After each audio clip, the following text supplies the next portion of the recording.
A brief pause in the US-Iran war is unraveling. Iran has fired ballistic missiles at American military installations in Jordan. The United States and Saudi Arabia have launched joint strikes across Iraq, and President Donald Trump is now promising a forceful response. The renewed fighting comes after several days of relative calm, when mediators hoped Washington and Tehran could return to the agreement they signed last month. That diplomatic opening now appears to be closing. Iran's Revolutionary Guard said it fired several ballistic missiles at U.S. military installations in Jordan in response to what it called continued American aggression. The exact targets have not been disclosed. Jordan hosts around 4,000 U.S. troops at several military facilities. U.S. Central Command described the missile launch as an attempted surprise attack and said all the missiles were intercepted. No casualties were reported, but Trump has threatened to escalate. In an interview with Fox News, the U.S. president said Iran would be hit hard in response to the attack. His comments came shortly after a White House meeting with Israeli Prime Minister Benjamin Netanyahu, who has pushed for sustained military pressure on Tehran. The U.S. and Israel launched the war together in February,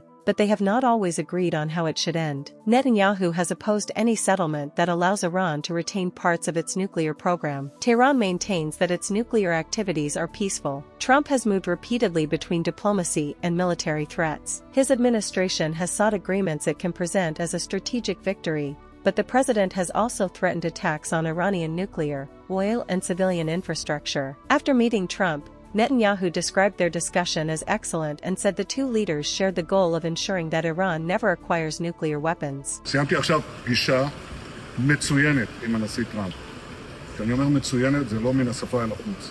שיחה עם שותפות מלאה, עם תמיכה הדדית, עם הבנה על היעד המשותף להבטיח שלאיראן לא יהיה נשק גרעיני, וגם יעדים אחרים. אחת השיחות הטובות ביותר שקיימתי עם נשיא ארצות הברית, ידידנו דונלד טראמפ. היה שם גם כל הצוות הבכיר שלו, הצוות הבכיר שלנו, וגם כאן הייתה הזדמנות להחליף רעיונות וגם לתאם תאומים שהם חשובים לביטחון ולעתיד של מדינת ישראל.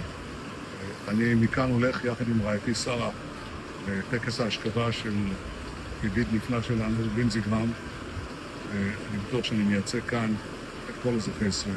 The White House called the meeting positive and productive. Hours after the meeting and Iran's missile launch, another front of the conflict intensified in Iraq. American and Saudi forces struck positions belonging to the Popular Mobilisation Forces, or PMF, across 7 Iraqi provinces. The PMF said at least 20 of its members were killed and 32 wounded. It warned that the toll could rise as assessments continued. The PMF is an umbrella of mostly Shia armed groups. Some factions are closely aligned with Iran, but the organization is also legally part of Iraq's state security structure. Washington and Riyadh said the strikes targeted groups responsible for attacking U.S. forces and Saudi oil facilities. They accused Iran-aligned factions in Iraq of carrying out 30 drone attacks over 72 hours under the direction of Iran's Revolutionary Guard. Saudi Arabia said several of those drones had targeted petroleum facilities in its eastern province and the capital, Riyadh. Tehran denied directing the attacks. The Islamic resistance in Iraq, another umbrella of Iran-aligned groups, also rejected responsibility and described the Saudi claims as fabricated. Iraq is now caught in the middle. The Iraqi presidency condemned the U.S.-Saudi strikes as a violation of its sovereignty. At the same time, it said Iraqi territory must not be used to attack neighboring countries. Prime Minister Ali al-Zaidi called an emergency meeting of Iraq's National Security Council and ordered an investigation into where the drones targeting Saudi Arabia were launched. He is also expected to travel to Saudi Arabia for talks. It remains unclear whether Iran's missile attack on Jordan came before or after the U.S.-Saudi strikes in Iraq. U.S. Central Command has not clarified the sequence. That uncertainty matters because each side could present its action as retaliation rather than escalation, creating a cycle in which every strike is used to justify the next. At the center of this conflict is the Strait of Hormuz. Before the war, around 1/5 of the world's oil and liquefied natural gas passed through this narrow waterway between Iran and Oman. Iran closed the strait after the US and Israel began attacking it in February. Washington later imposed a naval blockade on Iranian ports. A memorandum signed by the US and Iran on June 17 was supposed to reopen the strait without charge for at least 60 days, but the agreement did not clearly establish who would control the waterway or which route commercial ships should use. Oman has proposed jointly managing a shipping route that would pass through both Iranian and Omani waters. Iran has rejected that plan and submitted a counterproposal that would give Tehran control over its own side of the strait, as well as part of the route passing through Omani waters. Until that dispute is resolved, shipping remains restricted and the risk to global energy supplies remains high. The conflict is already spreading beyond the Gulf. Yemen's Houthis have announced a blockade in the Red Sea and attacked Saudi-linked shipping. Ukraine has also reported striking vessels carrying Iranian-linked military cargo in the Caspian Sea. These overlapping confrontations increase the risk of drawing Saudi Arabia, Iraq, and other regional powers deeper into the war. Pakistan, which has been helping mediate between Washington and Tehran, is calling for restraint. Speaking at the United Nations Security Council,